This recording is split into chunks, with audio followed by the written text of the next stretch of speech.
2, 3 వచనాలు చూడమ్మా. యెహోవా, యెహోవా, నీవు నన్ను పరిశోధించి తెలుసుకుని నీవు నన్ను ఉన్నావు. పరిశోధించి తెలుసుకుని ఉన్నావు. నేను కూర్చుండుట, నేను కూర్చుండుట, నేను లేచుట నేను నీకు తెలియను. లేచుట నీకు తెలియను. నా తలంపు పుట్టక మునుపే నా తలంపు పుట్టక మునిపే నీవు నా మనస్సు నీవు గ్రహించుచున్నావు. నా మనసు గ్రహించుచున్నావు. నా నడకను, నా నడకను, నా పడకను నా పడకను నీవు పరిశీలన చేసి నీవు ఉన్నావు. పరిశీలన చేసి ఉన్నావు. నా చర్యలన్నిటినీ నా చర్యలన్నిటినీ నీవు బాగుగా నీవు తెలుసుకుని బాగుగా ఉన్నావు. తెలుసుకుని ఉన్నావు. చాలమ్మా. వినపడుతుందండి ఏమంటున్నాడు దావీదు అంటే? దావీదు ఏమంటున్నాడు? దేవునికి అప్పగించాడు. మనం చెప్పకపోయినా ఆయనకి తెలుసు అంటే మన రహస్య జీవితం ఆయనకి తెలుసు. మనం అనుకుంటాం ఎవరు చూస్తున్నారులే మనల్ని, ఎవరు చెబుతారులే అనుకుంటాం. అంటే ఆయన ఏమంటున్నాడు? మీరు చీకటిలో చేయి పనులను నేను వెలుగులో చూపించేదను, మీరు రహస్యంగా చేయి వాటిని నేను మిద్దెల మీద ఎల్లడపరిచేదనని దేవుని వాక్యం చెబుతుంది కదా. ఎక్కడ? మిద్దెల మీద. మిద్దెల మీద అంటే ఇక్కడ బోధిస్తే ఎంతమందికి వినపడుద్ది, మిద్దెల మీద అయితే దేశం అంతా వినపడుద్ది. అప్పుడు దాయగలమా? ఏమంటే అప్పుడు దాయటానికి అవకాశం ఉందో? అందుకని ఇక్కడ కీర్తనాకారుడు అంటున్నాడు, యెహోవా నీవు నన్ను పరిశోధించి తెలుసుకుని ఉన్నావు. నేను కూర్చుండుటయు లేచుటయు నీకు తెలియను. నాకు తలంపు పుట్టక మునిపే నీవు నన్ను మనసు గ్రహించుతున్నావు. తలంపు పుట్టకముందే మన మనసును గ్రహించే దేవుడు ఉన్నాడు. మనం బయటికి చెప్పకముందే ఆయనకి తెలుసు. అంటాడు కదా దావీదు, నేను తల్లి గర్భంలో పిండముగా ఉన్నప్పుడే నీవు సమస్తమును ఎరిగి ఉన్నావు, నా స్థితిగతులను ఎరిగి ఉన్నావని. ఏమండి? ఎక్కడ దాస్తామండి? ఎవరి దగ్గర దాస్తాం? మనుషులు ఎదుట దాయొచ్చు, మన బంధువులు ఎదుట దాయొచ్చు, మన చుట్టాలు ఎదుట దాయొచ్చు, అనేక స్థలాల్లో అనేక రకాలుగా దాయొచ్చు. కానీ దేవుని ముందు దాయటకు ఎవరి వల్ల కాదండి, ఎవరి వల్ల కాదు. అలా దాచిన ఎడల మనము భ్రష్టులు అయిపోతాం. వినపడుతుందండి? మనం చేసే ప్రతి పని మన బిడ్డలకి దీవెనైనా శాపమైనా మన బిడ్డలకి మనం దాస్తాం. వినపడుతుందండి? మన బిడ్డలకి దాచేదేంటి? ఏం దాయాలి? శాపవచనమా దీవెన సంపాదించాలంటే ఏం చేయాలి? ఏమండి? ఏం చేయాలి? దేవుని యందు భయభక్తులు కలిగి ఆయన ఆజ్ఞలను కట్టడలను అనుసరించి భయపడుతూ అంటే వాళ్ళు చూస్తున్నానని భయపడితే భక్తి అవదండి. అది మనుషుల కొరకు భయపడేది భక్తి కాదండి. నీ హృదయంత రంగంలోంచి పుట్టుకు రావాలి భయం. అమ్మో నేను ఒక క్రైస్తవురాలిని, లేదా నేను ఒక క్రైస్తవుడిని, నేను మాట్లాడుతున్న మాటలు నా ప్రభు వింటున్నాడు, నేను చేయుచున్న పనులు ఆయన వింటున్నాడు, నా క్రియలు ఆయన చూస్తున్నాడు, నా తలంపులు ఎరిగొన్న దేవుడు అని నువ్వు భయపడకుండా మనుషులకు భయపడితే ఏమండి ఏదో ఒక రోజు మన పైవేషాన్ని తీసేస్తాడు దేవుడు. ముసుగు కూడా తీసినప్పుడు ఏమవుద్ది? ఏమండి పాపం పూట ఇప్పితే ఏముంటుంది? మొత్తం బయటపడుద్ది, ఎల్లడబడుద్ది. అందుకని జాగ్రత్తగా దేవుని యందు ఒక ఉన్నతమైన ఆలోచన కలిగి 4వ వచనం కొడుతున్నా. యెహోవా మాట నా నాలుకకు రాకమునుపే అది నీకు పూర్తిగా తెలిసి ఉన్నది. పడుతుందండి. అది ఆయనకు పూర్తిగా తెలుసు అంట. మన నాలుక నుంచి బయటికి రాకముందే ఆయనకు పూర్తిగా తెలుసు. ఏమండి? చదువు. వెనకను ముందును నీవు నన్ను ఆవరించి ఉన్నావు. నీ చేయి నా మీద ఉంచి ఉన్నావు. చూడు దావీదు ఎంత చక్కగా అంటే దేవునికి భయపడి జీవిస్తున్నాడు అండి. బైబిల్లో కొన్ని విషయాలు మీకు నేను చెబుతున్నానండి. కొన్ని లోటుపాట్లు కూడా బైబిల్లో రాయటకు కారణం ఏంటంటే, తప్పులను మంచి మార్గాన్ని రాయటకు కారణం ఏంటంటే, దావీదు చేసిన పాపాన్ని బైబిల్లో రాయటకు కారణం ఏంటంటే, దావీదు రాజైనను దేవుని ఉగ్రతనే అంటే తప్పించుకోలేకపోయాడు. రాజైనను ఒక దేశానికి రాజు అయ్యాడు, కానీ దేవుని ముందు దేవుని ముందు ప్రతిఫలము పొందవలసి వచ్చింది. రాజు కదా అని దేవుడికి క్షమించరా? అలాగని చిన్నప్పటి నుంచి నన్ను, బాల్య దినముల నుంచి నన్ను కలిగి ఉన్న వ్యక్తి, భయపడిన వ్యక్తి కదా, ఈ చిన్న విషయంలో తప్పించేద్దాంలే పోనీ అనుకుంటే దావీదు గర్విష్ఠుడైపోతాడు. ప్రజలు ఆసరాగా తీసుకుని ఇంకా పాడైపోతారని చెప్పి దావీదుని దేవుడు మొత్తాడు. చేసింది ఒక తప్పే కానీ 4 నష్టాలను కలగజేశాడు దేవుడు. 4 నష్టాలు. మనకి ఇద్దరిద్దరు పిల్లలు ఉన్నారు, ఒక్కొక్క పిల్లలు ఉన్నోళ్ళు కూడా ఉన్నారు. మరి నలుగురిని ఎక్కడ తెస్తామండి నష్టానికి ప్రతిఫలంగా? ఏమండి? ఇంకా నలుగురిని ఎక్కడ తెచ్చి ఉగ్రతకు అప్పగిస్తాం? తప్పండి. ఒక వ్యక్తికి నష్టం జరుగుతుందంటే రెండో వ్యక్తి భయపడాలి. అర్థమవుతుందండి? ఇది పూరీలు అనుకోండి, దీనికి నొప్పి అంటుకుంటే చుట్టూ ఉన్నవాళ్ళు దీన్ని ఆరకపోయిన ముందు వాళ్ళ ఇళ్ళ మీద నీళ్ళు చల్లుకుంటారు. ఎందుకని? ఏమండి? ఎందుకని? ఏమో గబుక్కు నెరిసొచ్చి ఎగిరిపడితే, నొప్పి నెరిసి ఎగిరిపడింది అనుకో మన ఇల్లు కాలద్దేమని ముందు జాగ్రత్త పడతారు. మరి పాప విషయంలో కానీ దేవుని భయం విషయంలో కానీ మరి ఆ జాగ్రత్త లేదు. ఎందుకని? ఏమండి? అది కనపడే నొప్పు, అది కనపడి కాల్చేసి ఇది కనపడకుండా కాల్చేసిద్ది. అర్థమవుతుందా? అది కనపడి కాల్చిద్ది, ఇది కనపడకుండా కాల్చేసిద్ది. అది కాలితే కనపడద్ది బూడిద, ఇది కాలితే ఏమంటే కనపడని వేదన, నరక వేదన. అంటే నరక వేదన అనుభవించాలి. అంటే ఎంత గొప్ప వ్యక్తినైనా దేవుడు విడిచిపెట్టడు. ఏమంటే ప్రతీకారం తీర్చుకునే దేవుడు. కానీ ఆ ప్రతీకారాన్ని ఏమంటే ప్రాయశ్చిత్తంగా మార్చి నీ కొరకు నా కొరకు దేవుడు తన రక్తాన్ని దారబోసి క్షమించాడు కనుక మనం భూమి మీద ఉండగలిగాం. లేకపోతే ఆ దినాల్లో జరిగిన నష్టాలే జరిగితే భూమి మీద ఒకళ్ళు కూడా ఉంటారు.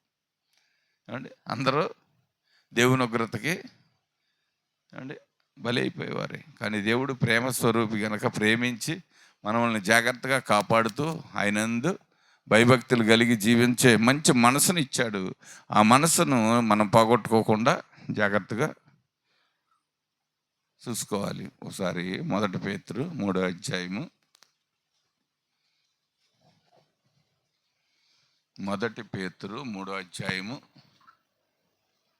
10వ వచనం కాడి నుంచి కొద్ది మాట్లాడి చూడనా. జీవమును ప్రేమించి మంచి దినములు చూడగోరు వారు చెడ్డదాన్ని పలుకకుండా తన నాలుకను కపటపు మాటలు చెప్పకుండా తన పెదవులను కాసుకోవాలను. అంటే కపటపు మాటలు అంటే ఏంటి? ఉండే లేనట్టు, లేని ఉన్నట్టు, జరగనట్టు, జరగనాటిని జరిగినట్లు. అంటే ఈ కపటపు మాటలు అర్థమవుతుందండి. ఇవి చెప్పకూడదు. ఇవి చెబితే ప్రమాదం. దేనికి ప్రమాదం? మన కుటుంబానికే ప్రమాదం. మన కుటుంబానికి మంచి అయినా చెడైనా తెచ్చుకునేది మనమే. అవునా కదా? మేలైనా కీడైనా మన దగ్గరే ఉంది. మన నోట వసించేదాన్ని బట్టే తీర్పు వచ్చింది. మన నోటి ఫలమే మన కుటుంబానికి దీవెనైనా శాపమైనా. అదేంటండి? పెద్ద పెద్ద ప్రసంగాలు కాదండి. ప్రసంగాల వల్ల ప్రయోజనం ఉండదు. అంటే మంత్రాల వల్ల చింతకాయలు రాలుతాయా? ఉపన్యాసాల వల్ల ఊళ్ళు మారతాయా? మారవు. జీవితంలో మార్పు కావాలి. జీవితంలో నీ ఒక ఉన్నతమైన మంచి ఆలోచన కలిగి ఉంటే దేవుడు నిన్ను ఎల్లప్పుడూ సజీవుల లెక్కలో కాపాడుతూ ఆయన ఉద్దేశాలు నెరవేర్చే బిడ్డగా చేసుకుంటాడు. చదువు నాన్న. అతడు కీడు నుండి తొలగి మేలు చేయవలను. సమాధానమును ఎతికి దానిని ఎంటాడాలి. సమాధానం ఎక్కడ దొరుకుద్దో దాన్ని ఎతికి ఎంటాడితే దీవెన వచ్చింది. ఏమండి? అక్కడ అక్కడ అక్కడ అక్కడ తిరిగి వస్తే ఏమండి అక్కడ ఒక దెయ్యం, అక్కడ ఒక దెయ్యం, అక్కడ ఒక దెయ్యం బట్టి కుటుంబాన్ని చిన్నాభిన్నం చేసిద్ది. అవునా కదా?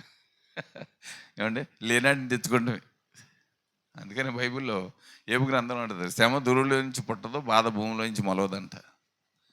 అంటే శ్రమ ధూళిలోంచి పుట్టదు, బాధ భూమిలోంచి మొలవదు. మనుషులు చేయు శ్రమానుభవం బట్టే వారికి శ్రమలు, వారు చేసే పరిస్థితులు, వారు చేసే క్రియలను బట్టే శ్రమ వచ్చింది. అంతేగాని ఈ గాలిలో పుట్టేవి కాదు, దుమ్ములో పుట్టేవి కాదు, ధూళిలో పుట్టేవి కాదు. అదవుతుందా?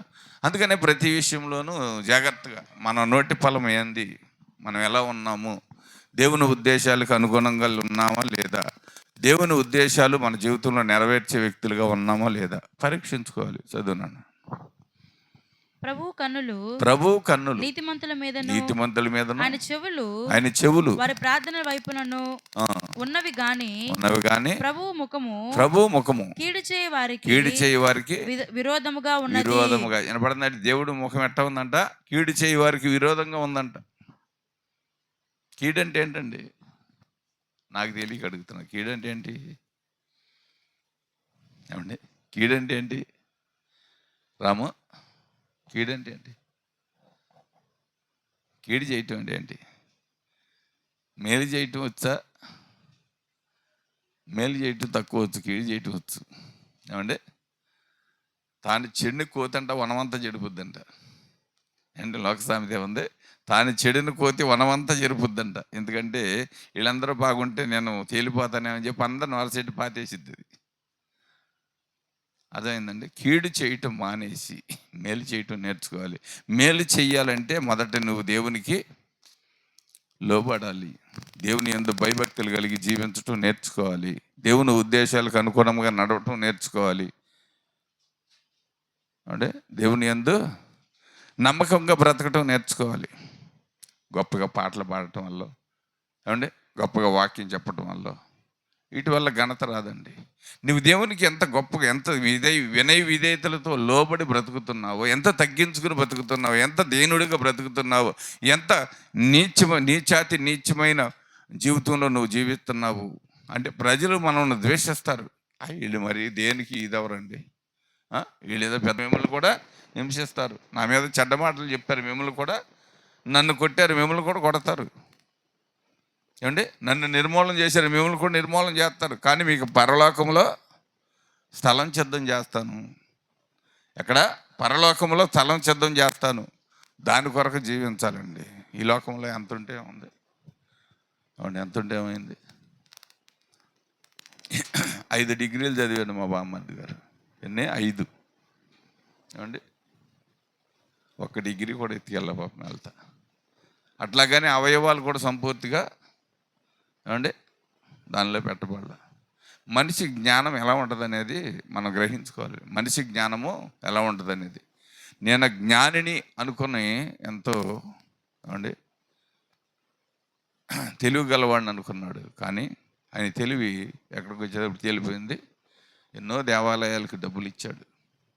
ఏమండి? కరోనా వచ్చిన టైంలో 6 లక్షల రూపాయలు ఇచ్చాడు సంస్థలకి, డబ్బులు దానం చేశాడు. ఎందుకని? దేనికనండి? ఏదో మేలు చేశాడని పేరు ఉంటుంది. ఏమండి? మొన్న ఈ మధ్య కూడా ఈ శ్రమదినాల్లో జరుగుతున్న ప్రతి ఒక్క, ఏమండి, చర్చిలకు వెళ్ళి అక్కడ జరుగుతున్న ఈ గుణదల తిరణాలు జరిగినాయి, ఎన్నపూడి తిరణాలు జరిగినాయి, భైరవపట్నంలో తిరణాలు జరిగినాయి. వీటన్నిటికీ మనిషికి ఒక 50,000, 1,00,000 రూపాయలు అట్ట పంచాడు. మరి దేవుడికి ఎంత సహాయం చేసిన మనిషికి అలాంటి పరాభమైన పరిస్థితి ఎందుకు ఏర్పడింది? ఆయన హృదయం దేవుని దగ్గర లేదు. హృదయం లేదు. మనిషి తన తానుగా చెప్పుకోవాలి. ఆయన, ఏమంటే, ఎవరో చనిపోయింది ఎవరంటే ఆయనండి. మొన్న అక్కడ మనం మీటింగ్ పెడితే కానుకిచ్చాడు. కానుకిచ్చిన ఆయన అంటే జనం అంతా కానుకిచ్చిన ఆయన కలవరపడిపోతున్నారు. అంటే కానుకలు ఏముంది? శాపం ఉంది. కానుకైతే ఇచ్చాడు, హృదయం ఇవ్వలేదుగా దేవుడికి. హృదయం కావాలి, కానుక కావాలా? అంటే కానుక ఇస్తే దీవెన వచ్చిద్దా? హృదయం ఇస్తే దీవెన వచ్చిద్ది. హృదయ శుద్ధి గలవారు ధన్యులు, వారి దేవుణ్ణి చూచేదరని ఉంది. అంతేనా? కానుకిచ్చి వారు ధన్యులు, వారు పరలోకం వెళ్తారని ఉంది ఎక్కడన్నా? ఏమన్నా ఉందా? హృదయ శుద్ధి గలవారు ధన్యులు. హృదయ శుద్ధి లేకపోతే మన బుద్ధి మారదు. మన బుద్ధి మారాలంటే మొదట మన హృదయం మారాలి, తర్వాత మన ప్రవర్తన మారాలి, మాట తీరు మారాలి. కొంతమంది భాష మారదు. మారేమని చెబుతారు కానీ మారేమంటూ మసకా కొడతారు. ఆ మసకాలోని దేవుని మాట మరిచిపోతారు. మారాలి నీ మనసే మారాలి. మారిన మనసు దేవుడికిస్తే ఫలితం ఉంటుంది. నీ మారిన మనసు దేవుడికిస్తే ఫలితం ఉంటుంది. అంతేనా? అంటే మారిన మనసు దేవుడికి ఇస్తే ఫలితం ఉంటుందా? మానుకోకుండా మనం దాన ధర్మాలు చేస్తే ఫలితం ఉంటుందా? చెప్పాడు కదా, గుడ్డివాడు ఎన్నో ధర్మాలను సంపాదించుకున్నాడు, అనేక దగ్గర ధనం సంపాదించుకుంటున్నాడు అడుక్కుని. కానీ కన్నులు వచ్చినాయా? ఎక్కడికి వెళ్ళాడు? ఏమంటే ప్రభు దగ్గరికి బతుకుని ఆడుతున్నాడు. దావీదు కుమారుడా, నన్ను దాటిపోవద్దయ్యా, నన్ను దాటిపోయా, డబ్బులు వస్తున్నాయిగా. ఏమంటే ఎవరో ఒకరికి ఇచ్చి హాయిగా బిర్యానీ తెచ్చి తినవచ్చుగా, మంచి ఆహారం తినొచ్చుగా. లోకాన్ని చూడాలి, అసలు లోక ప్రపంచం ఎలా ఉందో చూసుకోవాలి, చూసి ఒకసారి నేను కూడా ఆనందించాలనే ఆశ ఉంది. కానీ ఆయన ఆశలో ఆయనకున్న ఆశను దేవుడు నెరవేర్చడం కొరకు ఆయన ముందుగా ఏం చేశాడు, సిద్ధపాటు చేశాడు. దేవుని చేత సిద్ధపాటు చేయబడ్డాడు. అందుకే దేవుని మాట లోబడ్డాడు. తిరిగి ప్రభు దగ్గరికి మళ్ళీ రాగలిగే నేత్రాలు వచ్చినాయి. అవునా? అట్లాగే 10 మంది కుష్ఠరోగులు కూడా శుద్ధులేరి, కానీ 90 పారిపోయారు, ఒక్కడే నిలబడ్డాడు. ఆ ఒక్క వ్యక్తి కూడా అన్యజనుడు, అందుకనే కృతజ్ఞత కలిగి ఉన్నాడు. మనం క్రైస్తవులమే ప్రార్థనకి వెళ్తున్నాం, మేము ఎప్పుడో మారామండి అంటే ఎప్పుడో మారింది లెక్క కాదండి. ఇప్పుడు నువ్వు చేయిస్తున్న పని ఏంటి, నీ క్రియల ప్రభావం ఏంటి, నీలో ఉన్న పరిశుద్ధత ఏంటి, దీన్ని పరీక్షించుకోవాలి. అంటే దేవుడి బిడ్డలు వచ్చినప్పుడు వంగిపోయి అంటే తర్వాత నేను రాజుని రారాజుని అంటే దేవుడు మెచ్చుకుంటాడు. మనుషులుగా మనం భయపడాల్సింది దేవుడికి భయపడ. ఇంకొక వచ్చిన చుడిచినే, మీరు మంచి విషయములలో ఆసక్తి గలవారైతే మీకు హాని చేయవాడెవరు? మీరు ఒకవేళ నీతి నిమిత్తము శ్రమపడిన మీరు ధన్యులే. అనబడుతుందండి, నీతి నిమిత్తం శ్రమ పడవచ్చు. ఏమంటే ధన్యకరమైన జీవితం వచ్చింది. ఏమంటే నీతి నిమిత్తము శ్రమ పడితే మంచిదే. ఎందుకని అంటే దీవుని పొందుతాం. మనం కొన్ని విషయాల్లో పోరాని చోటకు పోతాం, రారాని కష్టాలు ఎదురు తెచ్చుకుని అబ్బా మాకు అన్ని శోధనలేనండి, మాకు ఎటు చూసినా ఎప్పుడు ఏదో ఒకటి ఇబ్బందేనండి, ఎప్పుడు ఏదో ఒకటి మమ్మల్ని వెళ్తానే ఉంటుందండి. తెచ్చుకున్నదని చెప్పరు. ఏమంటే తెచ్చిందని చెప్పరు, వచ్చిందని చెబుతారు. ఏమండి తెచ్చుకున్నది వచ్చి ఊరిని పోద్దండి. ఏమండి ఇశ్రాయేలీలు వర్దెళ్ళతో చూడలేక బాలాకు బిలామును పిలిచి, రబ్బాయి వెళ్ళి వాళ్ళందరినీ చెప్పించు, నీకు కావాల్సినంత ధనం ఇస్తాను. ఏమండి ధనం అయిపోయి తన కళ్ళు కనపడుతున్నాయి, కానీ ఎదర దేవదూత కనపడలే. కళ్ళు ఎదర ఖడ్గం పట్టుకునే దేవదూత కనపడతలా. ఏమండి ఇత్తనన్నయ్య కనపడుతున్నాయి. ఏమంటే ఇరుగు ప్రదేశాల్లో వెళ్తుంది గాడిద, కొడుతున్నాడు దాన్ని కర్రబెట్టి. అంతేకాని అసలు నా గాడిదని నన్ను ఎప్పుడు ఎన్నడూ ఇబ్బంది పెట్టలేదు, నేను ఎటు వెళ్ళమంటే అటు వెళ్ళేది, ఇది నన్ను మీరి నడుస్తుంది, కారణం ఏంటి అని ఆలోచించే మైండ్ కూడా లేదు. కొంతమందికి అది ఉండదండి. ఏంటిది ఏముండదండి, మెదడు ఉండదు తలలో. వాళ్ళు అనుకున్నది నెరవేరితే చాలు అనుకుంటారే తప్ప అసలు అది ఎందుకు చేస్తున్నామనే ఆలోచన కూడా ఉండదు. ఏమండి అది నోరు లేనిది మాట్లాడినాక అప్పుడు కళ్ళు తెరిచాడు. ఏమండి గాడిద మాట్లాడినాక కళ్ళు తెరవబడినాయి. ఎదర దేవదూతను చూసి వెళ్ళి సాష్టాంగపడి వంగి నమస్కారాలు చేస్తున్నాడు, వణికిపోతున్నాడు. అంత ప్రాణం మీదకి ఏమొచ్చింది? అతను చెప్పినప్పుడు నువ్వు చెప్పచ్చుగా, అయ్యా నేను ఆ పరిస్థితిలో లేను, వారు దేవుడు అభిషేకించిన వారు వాళ్ళ దగ్గరికి వెళ్ళి నేను శాపగ్రస్తమైన దాన్ని దేన్ని తెచ్చుకోలేను, నీ ద్వారా వచ్చేబడి నా దగ్గర నిలవదు. ఏమండి దేవుడు నాకు ఇచ్చేది తప్ప బయట నుంచి వచ్చేది ఏది నాకు నిలవదు, దేవుడు కన్యారు చేస్తే నేను మన్ను అయిపోతానని ముందే చెప్పుకోవాలిగా, చెప్పలా. అంటే ఆయన ఒక ప్రవక్త. మళ్ళీ అండి ఈ దినాలు సువార్త ప్రకటించే వాళ్ళు కళ్ళు కూడా అట్టగుండి మూసుకుపోయి ఏం చేయాలో తెలియట్లేదు, ఏం చేస్తున్నారో తెలియక ఏదో వాళ్ళకి నచ్చినట్టు వాళ్ళు చేస్తున్నారు. తుదముట్ట అది విడిచిపెట్టదు, ఏదో ఒక రోజు దానికి ప్రతిఫలం. ఏమంటే మనం విత్తనం వేసామనుకోండి, ఏ విత్తనమైనా నిదానంగా మొలిచేది. ఇప్పుడు మొలకపోయినా అది తొలకరు, వర్షాల కాలం అయినా అంటే మొలిసిద్ది, ఆగదు. దాని మొలకని ఎవరు ఆపలేము, ఆగుతావా? నువ్వు వేసిన మొలక అంటే నువ్వు వేసిన విత్తనం ఒకవేళ ఇప్పుడు నువ్వు పోసిన నీరు చెమ్మసాలకు మొలవకపోవచ్చు, కానీ అది మొలవదని ఎప్పుడు అనుకోవద్దండి. అదేదో ఒక రోజు తొలకరు వర్షాల్లో సరిపడినంత చెమ్మ తగిలి మొలిచి అది ఫలించి కనపడినప్పుడు దాని కాయలు ఎలా ఉండే అనేది మనం పరిశీలించితే అది మంచి అయితే సంతోషిస్తాం, చెడ్డకాయలు అయితే ఎడుతాం. కానీ మొలకేసింది మనమే అనే విషయాన్ని ఎప్పుడు మర్చిపోకూడదు. అది మంచి అయినా చెడైనా వేసింది మనమే కనుక దాన్ని తప్పుగా అనుభవించాలి. కానీ ఏం చేయాలంటే అది మంచిదా చెడ్డదా కాయాలి అంటే నువ్వు ఎక్కడికి వెళ్ళాలి? దేవుని దగ్గరికి వెళ్ళి, ప్రభువా అది మంచి చెడు తెలియక నేను ఇచ్చేసాను గబుక్కుని త్వరపడి, ప్రభు దాన్ని మీరు అంటే మీకు అనుకూలంగా మలుచుకోండి అని మళ్ళీ ఆయన దగ్గరికి వెళ్ళి చెప్పాలి. ఎవరి దగ్గరికి? యజమాను. పౌలేమన్నాడు అండి, పౌలేమన్నాడు, నేను నాటెత్తిని అపోలో నీళ్ళు పోసిద్రి, దాన్ని వృద్ధి చేసింది ఎవరంట? ఏమండి, ఎవరు వృద్ధి చేశారు? దేవుడే అని చెప్పాడు. అవునా? దాన్ని వృద్ధి చేసింది దేవుడే అని చెప్పాడు. వృద్ధి చేసే దేవుడు మనకెప్పుడు సిద్ధంగానే ఉంటాడు. మంచిని చెడుని కూడా ఆయన ఓర్చుకుంటాడు. అంటే మంచిని చెడుని ఆయన ఓర్చుకుని ఏదో ఒక రోజు అంటే సోతా కన్నూరిని అలా మరుగు చేశాడు అనుకోండి, అంతరించిపోద్ది మన జీవితం. చదువు ఇంకొక వచ్చిన చూడండి.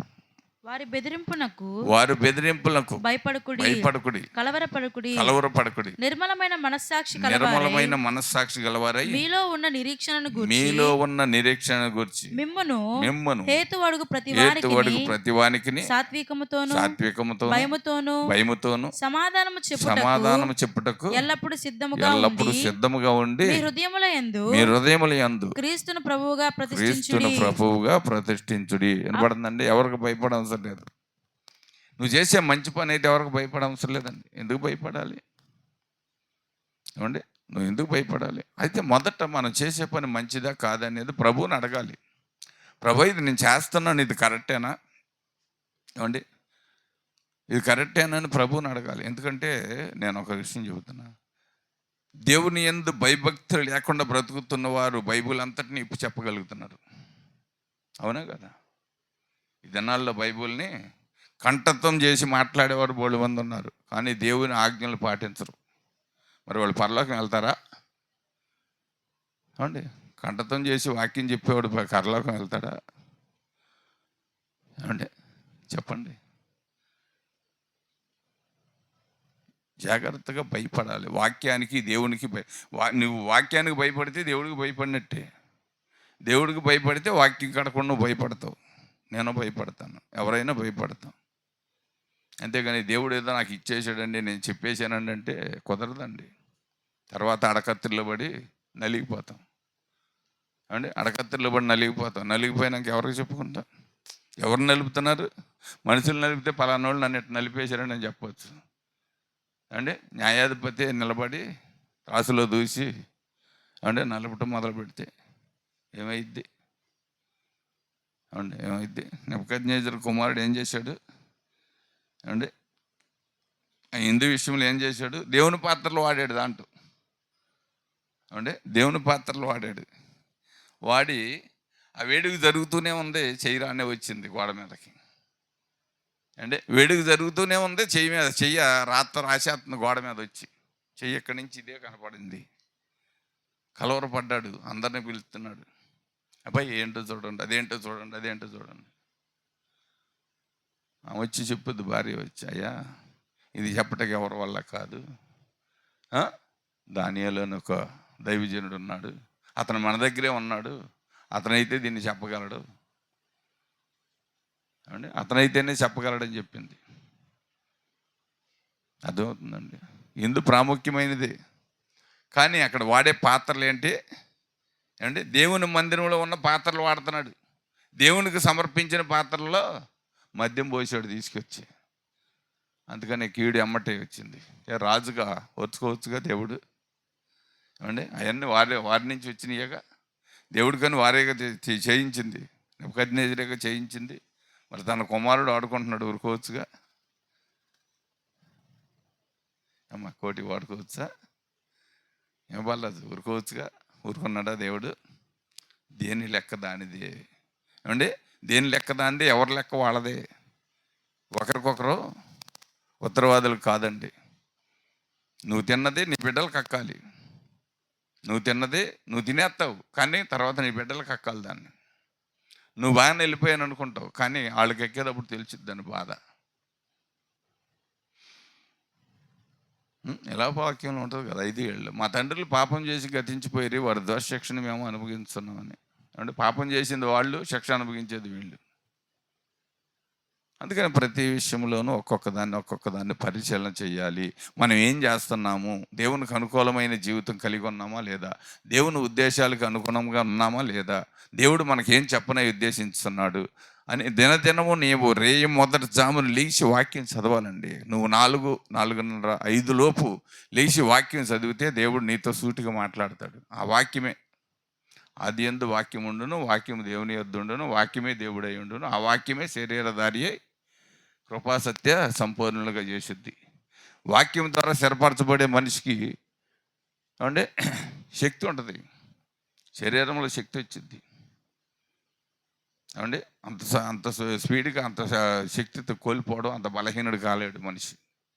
క్రైస్తవులకు బలహీనత తక్కువ వచ్చింది నాకు తెలిసి. ప్రార్థనా వాక్యము లేని వ్యక్తులకి శరీర బలహీనత ఏమంటే స్పీడ్గా వెంటాడుద్ది.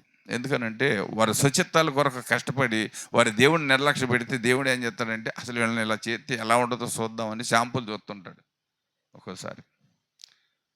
ఏమండి పని వల్ల మనిషి అలిసిపోడండి. పని చేస్తే మనిషి చచ్చిపోడు, జబ్బొత్తే చచ్చిపోతాడు. అవునా కదా? జబ్బొత్తే మనిషి చచ్చిపోతాడు కానీ పని చేస్తే చనిపోడు. అందుకనే నీవు దినదినము హృదయాన్ని పరీక్షించుకుని నువ్వు ఎలా ఉన్నావు, నీ స్థితిగతులు ఎలా ఉన్నాయి, నేను ఎలా ఉన్నాను, నా స్థితిగతులు ఎలా ఉన్నాయి, వాక్యానుసారంగా మనల్ని మనం సరిదిద్దుకోవాలండి. లేకపోతే ఎవరో చెబుతున్న వాక్యం వినో దాన్ని మనం రాసుకున్నాం. ఏమండి ఎవరో ఏదో బాగా గొప్పగా చెప్పాడని ఏమండి వీటిని మనము అది ఈ మధ్య ఫోన్లు ఉన్నాయి కదా, ఫోన్లో కొన్ని బైబిల్ దొరకకుండా నేర్చుకుంటున్నారు యాప్ల ద్వారా. ఏమండి అది గొప్పతనమే, నేర్చుకుంటాం గొప్పతనం కాదండి. ఫోన్లో కొట్టి నేర్చుకున్నది గొప్పతనం కాదు. నీ అంతటా నువ్వు కష్టపడాలి, శ్రమ పడాలి. శ్రమ లేకుండా జీతం వచ్చిద్దా, ప్రతిఫలం ఇచ్చిద్దా? అంటే చెరువు మీద గట్టి మీద కూర్చొని మనం జీతం అడిగి తెస్తాడా యజమాని? ఎదరు కదా. ఇంటికాడ ఉంచి ఆటో కూర్చుని కిరాయి రావాలి నాకు డబ్బులు రావాలను ఎక్కించుకెళ్తే ఒక నలుగురిని ఎక్కించుకెళ్ళావు అనుకో, 4 3 12 120 వస్తాయి. అటు నుంచి ఒక నలుగురిని తెస్తే అవి ఒక 120 240 రూపాయలు నీకు ఉంటాయి. దాంట్లో 100 రూపాయలు ఆయిల్ పోయినా 140 రూపాయలు నీకు మిగులుతాయి. ఇంటికాడ ఉంటే ఎవరు ఇస్తారు? ఇది కూడా అంతే. కూర్చొని ఎదురు చూసే భక్తి, ఫోన్లో చూసి అంటే వీటిలో కొట్టి చెప్పే భక్తి ఇదే. అది మనిషిని బాగు చేయదండి, నీ మనసును పాడు చేసిద్ది. ఎందుకనంటే ఏది ఎక్కడుందో నాకు తెలుసు అనే గర్వం నిన్ను ఎక్కడ తీసుకెళ్ళద్ది అండి. నాకు అన్నీ తెలుసు, ఏది ఎక్కడుందో నేను ఇప్పుడు స్పాట్లో చెప్పగలనని నువ్వు గర్విస్తావు. నెబుకద్నెజరు అదే అన్నాడు, అసలు ఈ బబులోను సామ్రాజ్యం నిర్మించబడటకు కారణం ఎవరు? నేను కాదా? నన్ను బట్టి కదా ఈ సామ్రాజ్యం నిర్మించబడింది. ఎన్ని కాలాలు మేసాడు? 7 కాలాలు గడ్డి మేయాల్సి వచ్చింది. ఆ ఒక్క మాటకి ఆయన గర్వించిన పాపానికి 7 కాలాలు గడ్డి మేసాడు. మనం కూడా ఒక రోజు కనపడకుండా మేయాల్సి వచ్చింది గడ్డి. మనం కూడా కష్టపడుకోకుండా అన్నీ నాకు తెలుసు అనుకుంటే మనం కూడా గడ్డి మేయాల్సి వచ్చింది. అందుకని బైబిల్ మనకి ఇచ్చాడు దేవుడు. ఈ గ్రంథాన్ని ఎవరైతే చదువుతారో, ఈ గ్రంథంలో ఉన్న వాటిని ఎవరైతే పని చేయటకు దాని ప్రకారంగా జీవించటకు ఇష్టపడతారో వారికే దీవెన ధన్యత. అర్థమవుతుందండి. అది పేదవారు అవ్వచ్చు అంటే బలహీనలు అవ్వచ్చు, తెలివి తక్కువ వారు అవ్వచ్చు, కానీ వాక్యం ఆ వ్యక్తికి తెలివితేటలు నేర్పుద్ది. ఏమంటే బలపరిచిద్ది, బలహీనంలో ఉన్నవాడిని బలపరిచిద్ది. ఇది ఎముకలకు, నరములకు, కండరములకు, ఏమంటే గుండెకి ఔషధమైన తైలము లాంటిది, ఔషధం ఇచ్చే తైలము లాంటిది. శక్తిని ఇచ్చిద్ది, బలాన్ని ఇచ్చిద్ది. అర్థమవుతుందా? దీనిని చదివి మనం తృప్తి పడాలి. ఇంకా ఏదేదో తెలుసుకుంటే మనకు తృప్తి రాదండి. ఏమంటే ఎదటోళ్ళది బాగా కమ్మగా ఉంది, ఇప్పుడు రమణవళి చెట్టు, మామిడి చెట్టు బాగుందండి అని మనం చెబుతాము, మనం తిన్నాము చెబుతాము. తెలియని వాళ్ళకి దాని టేస్ట్ ఎట్లా తెలిసిద్ది? తెలియదు కదా. మనం తిన్నాం కాబట్టి చెబుతాము. అది నాకు కావాలనుకుంటూ వచ్చిద్దా? అంటే నేను కుదరేళ్ళలో ఉంటాను, అది నిజామాబాద్లో ఉంది, వచ్చిద్దా? అంటే దాని కొరకు దాన్ని అనుభవించాలంటే ఏం చేయాలి? నేను ఒక వ్యవధి చెల్లించి ఖర్చు పెట్టుకుని కష్టపడి ఇక్కడికి వచ్చి ఒక రాత్రి నిద్రగాయాలి, మళ్ళీ దాన్ని తీసుకునేటప్పుడు ఇంకో రాత్రి నిద్రగాయాలి. అవునా కదా? అలా కష్టపడితేనే అది నా సొంతం అవుతుంది. అంతేగాని దిగు అని దిగుద్దా? ఏం దిగుద్ది అంటే ఏం దిగుద్ది? సైతానా నీ బలం ఎంత చూపించు, సైతాన్ని నీ బలం ఎంత చూపించిద్ది. దాని బలం చూపిస్తే మనం తట్టుకోగలమా? ఏమంటే లేదు, దేవుని బలం మన మీద చూపించబడినా మనం తట్టుకోగలమా? ఏమండి తట్టుకోగలమా? దేవుడు అన్స్మీట్గా మన మీదకి వచ్చాడు అనుకోండి, మనం కుప్పకి వెళ్ళిపోతాం. స్పృహ తప్పిపోతాం. అర్థమవుతుందా? స్పృహ తప్పిపోయి కలవరపడిపోతాం. ఆత్మ మళ్ళీ మన నుండి నిదానంగా అది చల్లారుతున్నప్పుడు నువ్వు లెగ్గలుగుతావు. కానీ నువ్వు లేచినప్పుడు నీ శరీరం అంతా తేలికొచ్చేసిద్ది. నువ్వేదో ఒక నెత్తి మీద నుంచి ఒక 50 కేజీల బరువు లేకపోతే 100 కేజీల బరువు తీసేసిన వ్యక్తిలాగా తేలిపోతుంటావు. పరిశుద్ధాత్మ నిన్ను తేల చేస్తుంటాడు. అర్థం. దాని కొరకు ప్రయాసపడండి. ప్రయాసపడి భారం వహిస్తున్న సమస్త జనులారా నా యొద్దకు రండి, నేను మీకు విశ్రాంతిని ఇస్తానని దేవుడు ఎందుకు చెప్పాడు? ప్రయాసతోనూ కష్టంతోనూ వీటిని నేర్చుకోవాలి మనం. అంతేకాని సౌఖ్యంగా ఇవాళ అన్నీ మన చేతిలో ఉండి అని చెప్పి మనం ఏదో నేర్చుకున్నామని కొడితే కాదు. కష్టపడాలి, తిరగేయాలి, మొత్తం తోడాలి. ఒక్కొక్కటి తోడి చదువుకుంటూ వస్తే అది నీ హృదయం నత్తుకుంటుంది. చూసి చెప్పేది ఆ కాసేపే ఉంటుంది, క్షణమాత్రంలోనే అది దానికి ప్రతిఫలం రాదు. ఇంకొక వచ్చిన చూడాను ముగించేద్దాం. అప్పుడు మీరు దేని విషయమై దుర్మార్గులని దూషింపబడుదురు దాని విషయమై క్రీస్తునందున్న మీ సత్ప్రవర్తన మీద అపనింద వేయువారు సిగ్గుపడతారు. వినపడుతుందండి? మీ సత్ప్రవర్తన మీద అపనింద వేసేవారు సిగ్గుపడతారు. ఒక రోజు మిమ్మల్ని దుర్మార్గులు దుష్టులని దూషించిన వారు సిగ్గుపడతారు. అంతవరకు మనం ఓర్చుకోవాలి. మనకేమో ఓర్పు తక్కువ, వేడెక్కువ. వేడెక్కువ. నా శాఖ తగిలిందంటే కాలిపోతాడు అంతే అన్నంత స్పీడ్గా ఉంటాం. కానీ ఓర్పు కావాలి. ప్రతి విషయంలోనూ ఓర్పు ఉండాలి. ఓర్పు సహనం చాలా మంచిదండి. యేసుప్రభు కొడుతున్న వారిని కూడా క్షమించమని అడిగాడు. ఆయన కోపం లేక కాదు. ఆయన ఏమన్నాడు? నేను అడిగితే 12 శానంలో దూతలు వచ్చి యుద్ధం చేయగలవు, కానీ నేను అలా అడగను. కర్తవ్యం నెరవేరాలి. ఆయన ఒక కర్తవ్యం నెరవేరుతానని భూమి మీదకి వచ్చాడు. అది నెరవేరాలి. నెరవేర్చే వరకు అన్నింటిని భరించడానికి ఇష్టపడ్డాడు. ఓపిక వరకు ప్రార్థన చేశాడు ఆయన. ప్రభువా వీటన్నిటిని నేను భరించగలిగిన శక్తిని ఇవ్వు, ధైర్యాన్ని ఇవ్వు. మనోధైర్యంతో నేను వీటన్నిటిని ఎదుర్కోవాలి. నాకు ఓపిక కావాలి. ఎదిరించడం కాదు, లోపడటం నేర్పించండి అని ప్రార్థన చేశాడు. 40 దినాలు ఆయన ఉపవాసం ఉండి ప్రార్థన చేసిన దాని కొరకు. ఈ శిక్షను భరించగలిగిన సామర్థ్యత నాకు కావాలి ప్రభువా అని చెప్పి అడిగాడు. డి అంటే డి అనేది పిలాతు దగ్గరే చెప్పేవాడు. నేను పరలోకం నుంచి వచ్చాను, పరలోక రాజ్యం నుంచి నేను ఈ భూమి మీద ఉన్న వారిని అందరిని నడిపించడం కొరకు వచ్చాను, నువ్వెవరో నాకు తీర్పు తీర్తకని అడిగాడు. కానీ ఆయన నీవు అన్నట్టే అన్నాడు. ప్రతి విషయము నువ్వు ఎలా అనుకుంటే అలాగే, నువ్వేదనుకుంటే అది అంతే తప్ప నేను మారుమాట. అంటే నువ్వు తలంచుతున్నావు అంటే చేసినట్టేనా, నేరం చేసినట్టేనా, అంగీకరించినట్టేనా? నువ్వు అన్నట్టే అంతే. అన్నిటికీ తగ్గించుకున్నాడు కనుక ఆయన ఉన్నతమైన ఉద్దేశాల్లోకి వెళ్ళాడు. లేకపోతే యాజ్యం ఆడితే ఇక్కడే ఉండేవాడు. మనం కూడా అంతే, కొన్ని విషయాల్లో తగ్గించుకోవాలి.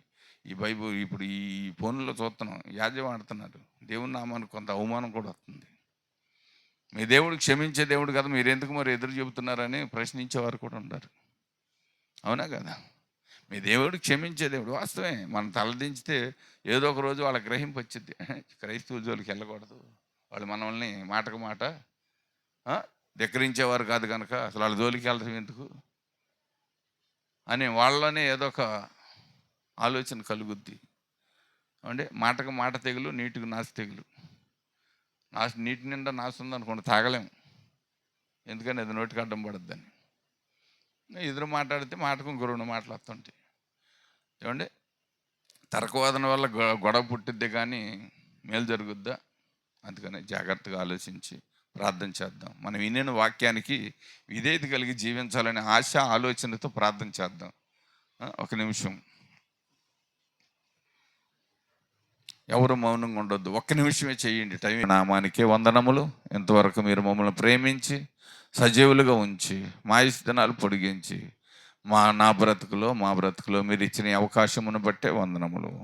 3 దినాలు మీటింగుల్లో ప్రభా, మొదటి దినం గడిచిపోయింది, ఇంకా మా ముందు 2 దినాలు ఉన్నవి ప్రభా. దూర ప్రాంతం నుంచి వచ్చిన మా ప్రియులను కూడా మీరు జ్ఞాపకం చేసుకోండి.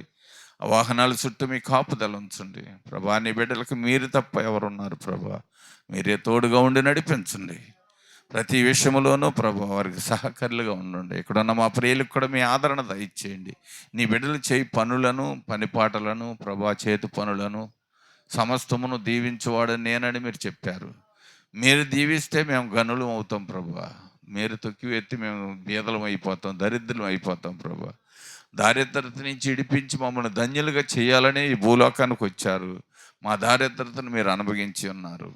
వీటన్నిటిని మేము అర్థం చేసుకుని జాగ్రత్తగా జీవించే కృప దయచేయమని, రేపటి దినం కొరకు మేము చెద్దబాటు కలిగిన ప్రార్థనాత్మను దయచేయమని, తిరిగి వెళ్తున్న బిడ్డలకు మీ ఆదరణ దయచేయమని యేసు పుణ్య నామములు అడిగి వేడుచున్నాము తండ్రి. మన తండ్రి యొక్కయు కుమారుని కృపయు పరిశుద్ధాత్మ దేవుడు సదాకాలము తోడై ఉండును గాక. ఆమేన్. మీ అందరికీ మా వందనాలు.